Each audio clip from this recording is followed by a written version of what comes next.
Hello India, good morning, how are you? कैसे हैं आप लोग? माय डियर स्टूडेंट्स, आज का जो सेशन लेकर के आया हूँ आप दो स्टूडेंट्स के लिए। आप कहेंगे सर सिर्फ दो स्टूडेंट्स? हाँ हाँ, दो स्टूडेंट्स। मैं पहली बात, जो बच्चे इंग्लिश में बात करना चाहते हैं, पहला। दूसरा, वो स्टूडेंट्स जो एसएससी की तैयारी कर रहे हैं, बैंक की तैयारी कर रहे हैं, डिफेंस की तैयारी कर रहे हैं, या किसी भी कॉम्पिटिटिव एग्जाम की तैयारी कर रहे हैं। इंग्लिश का पेपर होगा तो कंडीशनल सेक्शन से आपका सवाल पूछेगा, 100% पूछेगा। अगर आप इंग्लिश में बात करना चाहते हैं तो भी इस कंडीशनल सेक्शन का जरूरत पड़ेगा। अगर आप किसी कॉम्पिटिटिव एग्जाम में रिटन वे में काम करना चाहते हैं, कॉमन एरर के रूप में आएगा, रिटन स्किल में आपको जरूरत पड़ेगा, इन सभी जगहों पर आपको कंडीशनल सेंटेंसेस पढ़ना ही पड़ेगा, उनकी जरूरत 100% पड़ेगा। तो भैया क्यों नहीं इसके बारे में अच्छे से पढ़ूं? जब 100% गारंटी है कि यहां से सवाल आएगा तो इसके बारे में अच्छे से जानकारी कर लूं। चलिए, तो कंडीशनल सेक्शन में, कंडीशनल सेंटेंसेज में सबसे पहले मैं इफ क्लॉज का जिक्र करूंगा। कौन सी क्लॉज का? इफ क्लॉज का।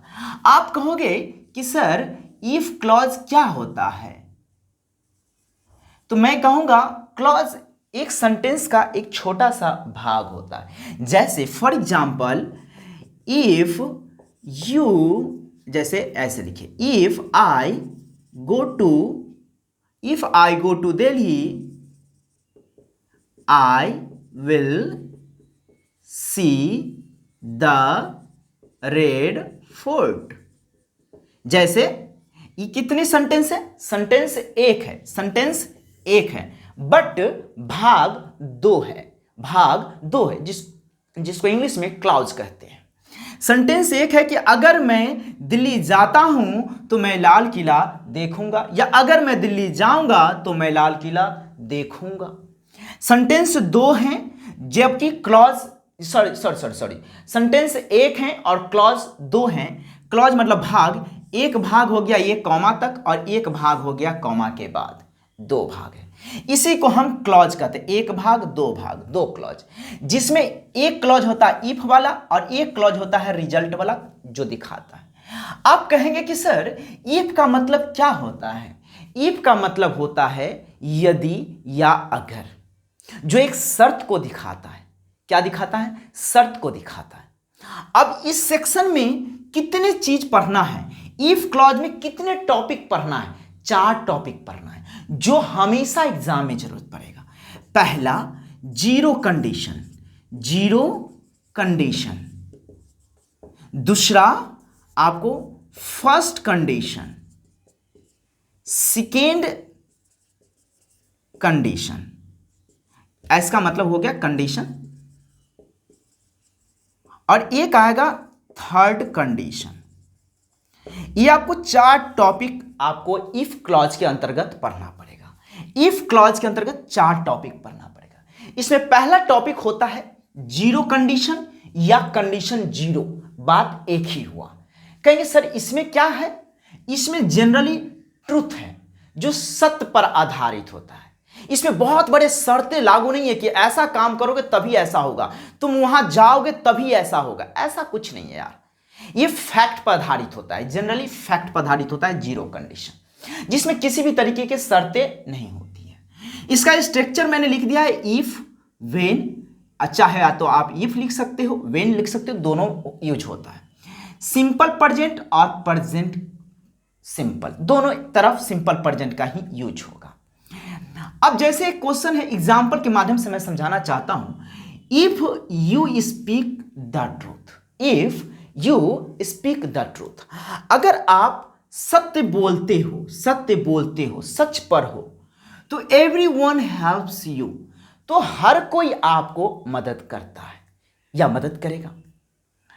जैसे इधर भी सिंपल प्रेजेंट, यानी इफ क्लॉज में भी सिंपल प्रेजेंट है। देखिए स्पीक क्या है आपका वर्ब का फर्स्ट फॉर्म, यानी सिंपल प्रेजेंट कहलाएगा। वर्ब का फिफ्थ फॉर्म सिंगुलर फॉर्म, ये भी आपका सिंपल प्रेजेंट कहलाएगा। यानी कि जो सत्यवादी बात है, जो सच है, वो दोनों तरफ, दोनों क्लॉज में प्रेजेंट इंडेफिनिट यानी सिंपल प्रेजेंट का ही यूज करते हैं। फॉर एग्जाम्पल दूसरा, if you heat ice it melts, ये तो कॉमन बात है। बर्फ को अगर हीट करोगे, गर्म करोगे तो पिघल ही जाएगा ना, वो तो पिघल ही जाएगा ना। तो सत्य है, हमें कोई कंडीशन है कि ऐसे करोगे तो ऐसे हो जाएगा, ऐसे नहीं तो ऐसे हो जाएगा? अरे यार कॉमन है, इसको गर्म करेंगे तो ऑटोमेटिक है कि पिघल जाएगा। तीसरा, if you stand in the rain, अगर आप बारिश में खड़े होते हो कि यू गेट विट, तो आप भीग जाते हो।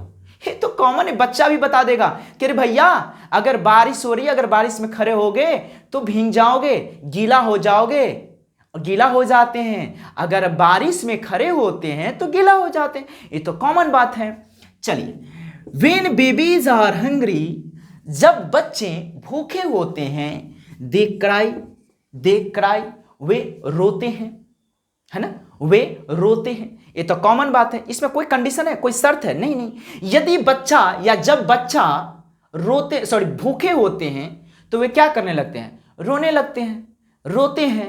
ये तो सिंपल है, जीरो कंडीशन में तो कोई शर्त है ही नहीं, ये तो कॉमन है भैया, ऐसा होगा तो ऐसा होना ही होना है। If you have a good job you are secure in life, अगर आपके पास एक अच्छे जॉब है, नौकरी है, अगर आपके पास एक अच्छे नौकरी है ऐसे बोलिए, या अगर आपके पास एक अच्छे नौकरी होता है तो बोलिए, तो आपका जीवन क्या है? सिक्योर है। ये तो कॉमन बात है, इसमें कहीं पर शर्तें हैं कि नहीं ऐसा होगा तो ऐसा नहीं। ये तो सिंपल है कि अगर आपको अच्छे सोर्स ऑफ इनकम है, एक अच्छे जॉब है, तो आपके जीवन में कोई कठिनाई नहीं है। ये तो सिंपल है भैया, इसी को जीरो कंडीशन कहते हैं।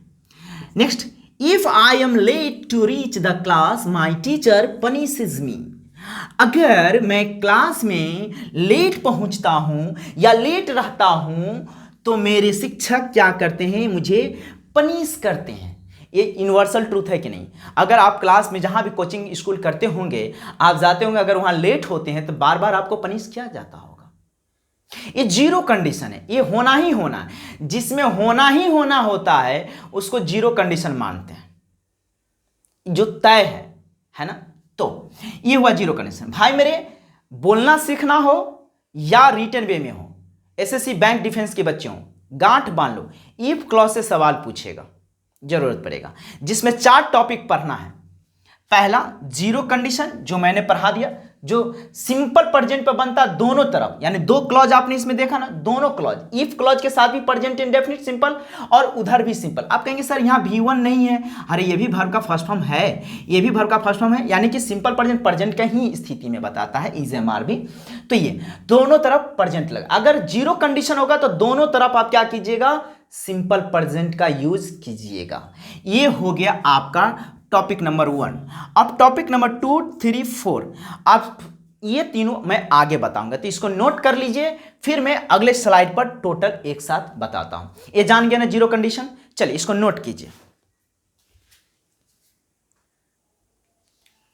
चलिए, जैसे कि आपने पहला बात देख लिया, जीरो कंडीशन, कंडीशनल पढ़ना पड़ेगा। इफ क्लॉज में आपको 4 टॉपिक पढ़ना है, zero condition, first condition, second condition, third condition. Zero condition जिसमें सच वाली बात था, मैंने पढ़ा दिया कि जिसमें दोनों तरफ प्रेजेंट इंडेफिनिट यानी सिंपल प्रेजेंट लगेगा। अब इसी कड़ी को हम आगे बढ़ाते हैं, जिसमें कंडीशन नंबर फर्स्ट यानी कंडीशन फर्स्ट। ये कंडीशन फर्स्ट आपको क्या शो करता है? सो देखिए, इसमें ओपन कंडीशन होता है, मतलब खुलेआम शर्त है, खुलेआम शर्त है कि अगर मैं वहां जाऊंगा तो मैं उन्हें देख पाऊंगा, अगर मैं कठिन मेहनत करूंगा तो मैं सफल हो पाऊंगा। इनमें खुलेआम क्या है? शर्त है ना, शर्त। तो सो है, खुलेआम को हम ओपन कंडीशन है, जिसमें 99% या 99% पॉसिबिलिटी की बात करते हैं कि अगर आप मेहनत करेंगे तो 100% श्योर हैं कि आप सफल होंगे। इनमें तो 90% लिखे, हम तो कहते हैं कि 99% जोड़िए आप। समझ रहे मेरी बात? तो ये होता है, इसका जो स्ट्रक्चर होता है, ये स्ट्रक्चर है ये आपका। इफ कंडीशनल है, इफ क्लॉज के साथ प्रेजेंट इंडेफिनिट यानी सिंपल प्रेजेंट, और अपोजिट जो रिजल्ट बताएगा उसमें शैल विल वर्ब का फर्स्ट फॉर्म, अदर वर्ड, और शैल विल की जगह पर आप कैन, मे या शुड का भी यूज कर सकते हैं। यानी कंडीशन फर्स्ट में अगर जिसमें ओपन कंडीशन माना जाता है, जिसमें खुलेआम शर्त की बात करता है, उसमें इफ क्लॉज, सेंटेंस एक है, क्लॉज दो है, एक कॉमा से पहले एक कॉमा के बाद। ये जो इफ जिसके साथ लगा, इफ इसके साथ लगा, किसके साथ, इसके साथ, तो ये इफ जिसके साथ लगेगा वो शर्त दिखाता है, कंडीशन दिखाता है, और उसकी अपोजिशन वाला वो आपको रिजल्ट बताता है। जैसे इफ यू वर्क हार्ड, शर्त ये है कि अगर आप कठिन मेहनत करते हैं तो यू विल सक्सेस, तो आप क्या कर पाएंगे, सक्सेस हो पाएंगे। अगर आप कठिन मेहनत करेंगे, हार्ड वर्क करेंगे, तो आप सक्सेस हो पाएंगे या सक्सेस होंगे या सक्सेस करेंगे। समझ रहे मेरी बात? वही बात है, इफ इट रेन्स टूडे, अगर आज बारिश होगी, he will surely cancel the meeting, तो वे श्योरली है कि वह श्योरली है कि 100% श्योर है कि उस मीटिंग को कैंसिल कर देंगे। इफ यू वॉक स्लो, अगर आप धीरे धीरे चलेंगे, यू मे बी लेट, तो आप लेट हो सकते हैं, यानी शैल विल के जगह पर आप में यूज कर सकते हैं। If I go to Delhi, अगर मैं दिल्ली जाऊंगा, तो I will see the red fort, तो मैं लाल किला देखूंगा। ये पूरा शर्त है। देखिए कंडीशन फर्स्ट में हड़बड़ाने से नहीं होता, सीखने से होता है। इसमें क्या है, 100% पॉसिबिलिटी की बात है कि अगर मैं दिल्ली जाऊंगा, 90% मान के चले, 100% कोई भी चीज में थोड़ी होता है कि अगर मैं दिल्ली जाऊंगा तो लाल किला देखूंगा, अगर मैं दिल्ली जाऊंगा तो लाल किला देखूंगा। अगर आप स्लो चलोगे तो हो सकता है आप लेट हो सकते हो। अगर आज बारिश होगी तो आज का मीटिंग वो कैंसिल कर देंगे। अगर आप कठिन मेहनत करेंगे तो आप सक्सेस होंगे या कर पाएंगे। कोई दिक्कत है इसमें? नो दिक्कत। तो इसमें यही ध्यान रखना है, इफ क्लॉज के साथ कभी भी शैल विल का यूज नहीं कीजिएगा। मैंने कहीं पर शैल विल का यूज किया है इफ कंजंक्शन के साथ, इफ क्लॉज के साथ कभी भी शैल विल का यूज नहीं होता है। शैल विल का यूज नेक्स्ट जिसमें रिजल्ट बताता है उस पार्ट में लगता है। कभी कभी एग्जामिनर क्या करेगा, इस पार्ट को इधर कर देगा और इस पार्ट को इधर कर देगा। इसमें कोई दिक्कत है नहीं है। एक एग्जाम्पल को मिटाता हूं और इसी एग्जाम्पल पर मैं सिखाता हूं। क्वेश्चन है आपका, if you work hard you will success, सही है, कोई दिक्कत नहीं। इफ वाले क्लॉज में कभी भी शैल या विल का यूज नहीं होगा। पहला बात, कॉमा के जगह पर देन या दैन का यूज नहीं होगा। आपने दोनों चीज देख लिया, यानी इफ क्लॉज के साथ शैल या विल कभी नहीं होगा और कॉमा की जगह पर देन या दे कभी नहीं होगा। ये हो गया पहला बात। दूसरा बात, कभी कभी क्या करेगा, यू विल रिजल्ट को पहले दिखा देगा, यू विल सक्सेस, कॉमा, इसके बाद इफ यू वर्क हार्ड। बच्चों जो कॉम्पिटिटिव एग्जाम की तैयारी कर रहे हैं उन बच्चों को तो 100% श्योर है कि इसी टाइप से घुमा के सवाल दे देता है। तो इफ जिसके साथ जिस भाग के साथ लगा रहेगा उसमें शैल विल नहीं लगाइएगा और जिसमें रिजल्ट शो करेगा उसके अपोजिशन वाले में आप शैल विल या मे कैन जो यूज होने लायक होगा वो आप लगा सकते हैं।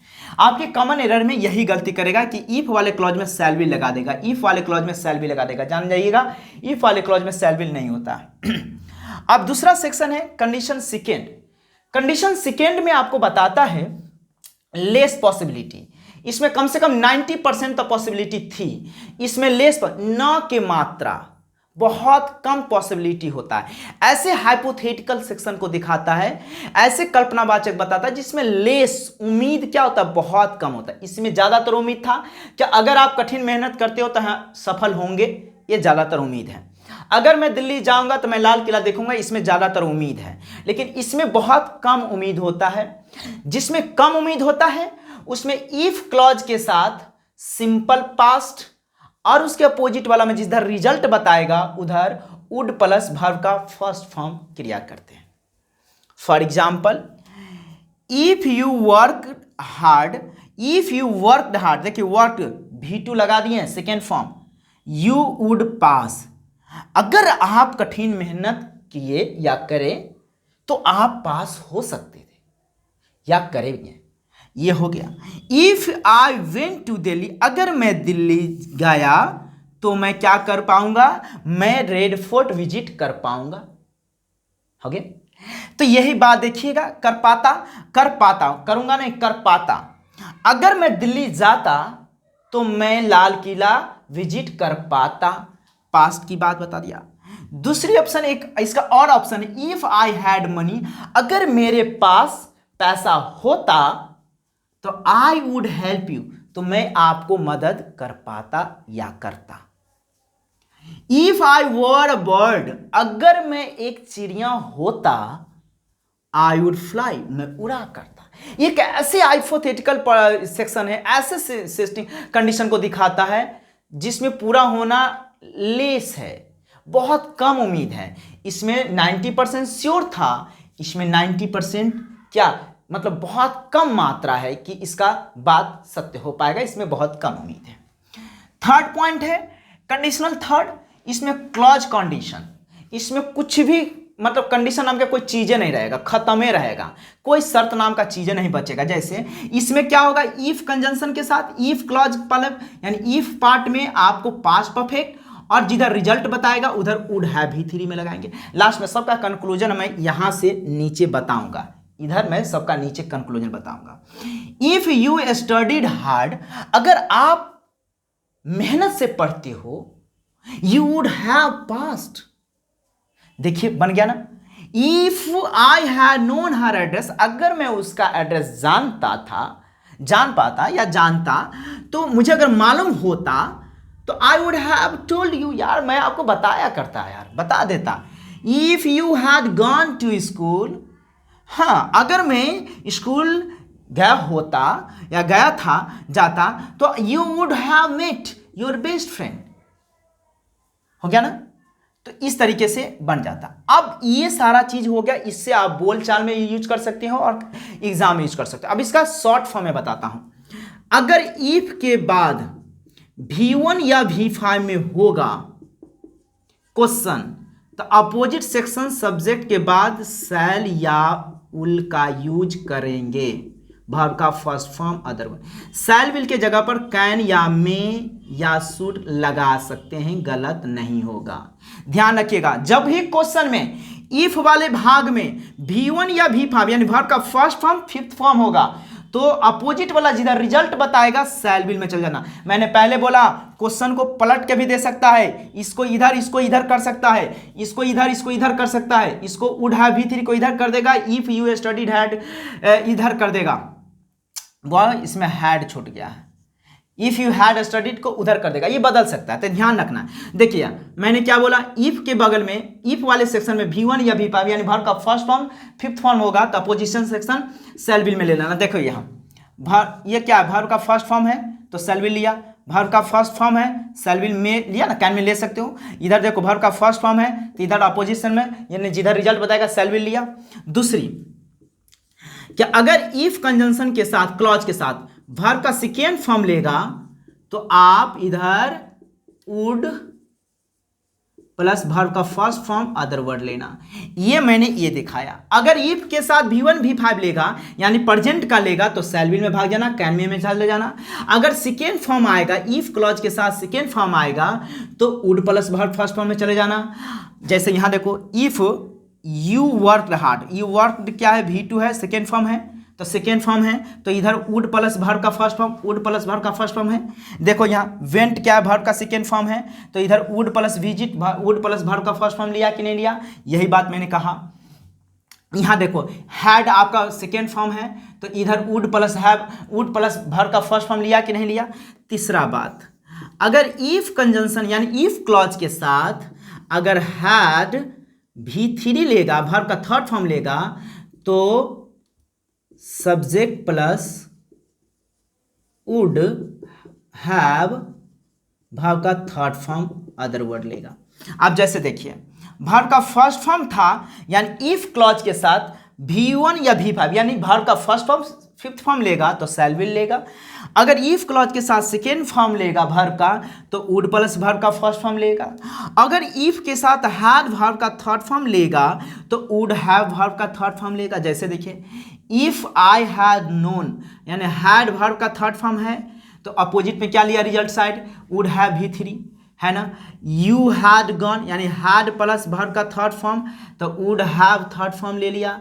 देखिए हैड वर्ब का थर्ड फॉर्म, तो वुड हैव वर्ब का थर्ड फॉर्म है ना, सेकेंड फॉर्म तो वुड भी वन, सेकेंड फॉर्म तो वुड भी वन, V1 V5 तो शैल विल। ये ध्यान में रखेगा तो कंपटीशन के छात्र आपको कहीं कोई दिक्कत नहीं होगा, कहीं कोई दिक्कत नहीं होगा। आई होप कि आपको समझ में आ गया होगा। जो आज मैं सेक्शन गया एक बार हो, 2 बार हो, 3 बार हो, देखिएगा, लिख करके आप कंप्लीट कीजिएगा कि आपको कंप्लीट हो जाएगा दोनों बच्चों के लिए। जय हिंद। आज इतनी ही, फिर मैं अगले सेक्शन वर्ड का और भी छोटे छोटे टॉपिक पर लेकर के आऊँगा जिसे आपको समझा सकूँ, पढ़ सको आप, जो आपके लिए इंपॉर्टेंस हो। ठीक है, चलिए मिलता हूँ फिर।